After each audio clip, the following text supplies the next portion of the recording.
بھارتی اخبار نے پاکستان کے مذاق کو سچ سمجھ کر شائع کر دیا۔ خواجہ آصف نے بھی تصدیق کیے بغیر تبصرہ کر ڈالا۔ آخر معاملہ کیا ہے؟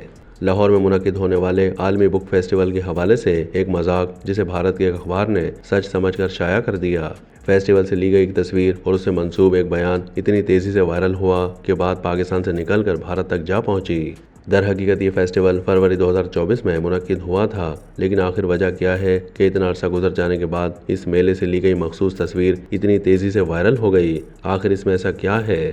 اصل میں اس تصویر کے وائرل ہونے کی وجہ اداکار خالد انم سے منسوب وہ بیان ہے جس میں کہا گیا کہ لاہور میں منعقد ہونے والا عالمی کتاب میلہ ایک فوڈ فیسٹیول میں تبدیل ہو گیا اور شرکا نے کتابوں سے زیادہ کھانے پینے کی اشیاء خریدیں اور اس میں صرف 35 کتابیں فروخت ہوئیں جبکہ 1200 شاورمے اور 800 بریانی خریدی گئیں۔ جب BBC اردو کی جانب سے حقیقت جاننے کے لیے اداکار خالد انم سے رابطہ کیا گیا تو انہوں نے کہا کہ ان اعداد و شمار میں کوئی حقیقت نہیں ہے۔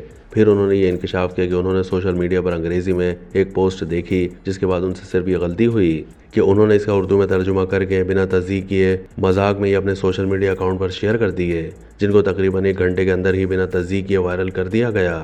خالد انم نے اپنے اس بیان کو تیزی سے وائرل ہوتا دیکھ کر فوراً اپنا اسٹیٹس ڈیلیٹ کر دیا، لیکن تب تک تیر کمان سے نکل چکا تھا کیونکہ سوشل میڈیا صارفین نے اداکار کی جانب سے مذاق میں کہی گئی بات کو بنا تصدیق کیے وائرل کر دیا، جس کے بعد اداکار خالد انم کو نہ صرف سوشل میڈیا پلیٹ فارمز پر وضاحتی بیان جاری کرنا پڑا بلکہ انہوں نے غیر مصدقہ معلومات کو شیئر کرنے پر معذرت بھی کی۔ اداکار نے افسوس کا اظہار کرتے ہوئے کہا کہ میں نے اسے محض ایک لطیفہ سمجھ کر شیئر کیا لیکن وہ ملک کی عوام اور شہروں کی بدنامی کا باعث بن گیا۔ خالد انم کا وائرل بیان صرف پاکستان تک محدود نہیں تھا بلکہ دیکھتے ہی دیکھتے اس کا چرچا بھارت میں بھی ہونے لگا۔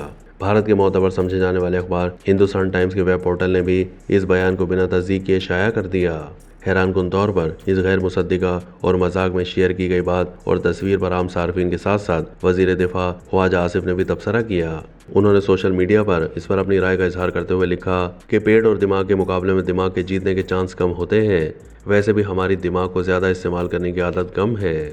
جب خواجہ آصف نے تبصرہ کیا تو لاہور بک فیسٹیول کے منتظمین نے خاموشی توڑتے ہوئے اس پر اپنا رد عمل ظاہر کیا۔ منتظمین کی جانب سے خواجہ آصف کو مخاطب کرتے ہوئے کہا گیا کہ قابل احترام وزیر محترم، ہم پاکستان میں سب سے پرانا بک فیئر ہیں اور وزیر اعظم پاکستان شہباز شریف اس بات کی تصدیق کر سکتے ہیں کہ ہمارے کتاب میلے میں کتنا ہجوم ہوتا ہے۔